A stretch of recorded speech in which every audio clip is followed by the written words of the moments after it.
Boa noite. Boa noite. O SBT Brasil de hoje começa com o desabamento de uma ponte sobre um rio em Careiro da Várzea, interior do Amazonas. Com a queda de vários veículos, 3 pessoas morreram, 14 ficaram feridas e 19 estão desaparecidas. A revolta é de um filho que perdeu a mãe na tragédia.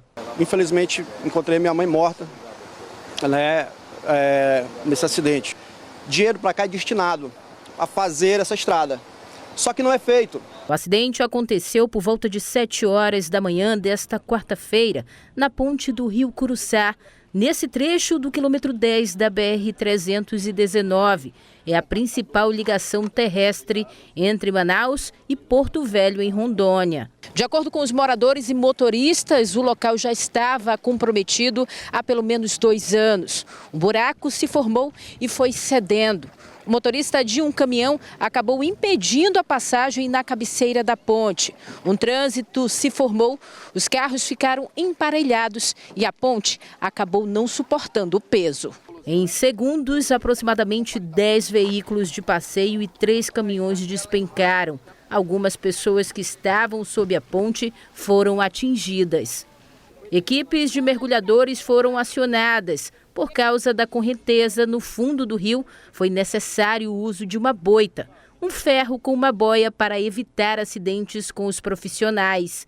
Este enfermeiro que ajudou no atendimento dos feridos e resgate dos corpos relata que a comunidade já previu o acidente e mostrou preocupação na logística dos pacientes do município para Manaus. Devido a essa grande tragédia que aconteceu, a gente vai ficar com a inviabilidade de trazer os pacientes, principalmente do Altasmirim, que a gente depende praticamente exclusivamente agora dessa via, pela questão do verão. Cerca de 50 comunidades agora estão isoladas, já que a ponte era o único meio de acesso para outras regiões.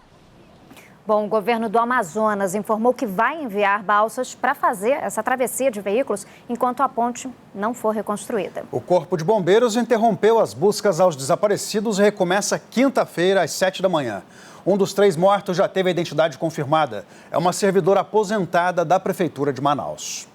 A queda da ponte foi em Careiro da Várzea, mas as vítimas, pelo menos 14, foram levadas a hospitais de Careiro Castanho e Manaus. Ricardo é uma delas. Bastante machucado, ele conta como sobreviveu ao acidente. Foi muito rápido, né? Quando a gente pensou que não, já quebrando tudo. E o jeito que a única coisa de fazer foi correr.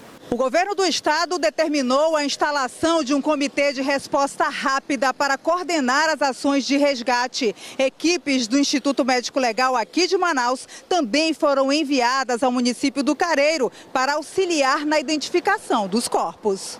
3 corpos foram encontrados próximo à ponte. São 2 homens e uma mulher. Um deles seria um dentista que desceu do carro para gravar o fluxo de veículos na ponte e foi surpreendido pela queda da estrutura. A mulher, segundo a Prefeitura de Manaus, é a servidora aposentada da Casa Civil Maria Viana Carneiro. Em nota, o prefeito manifestou pesar pela morte.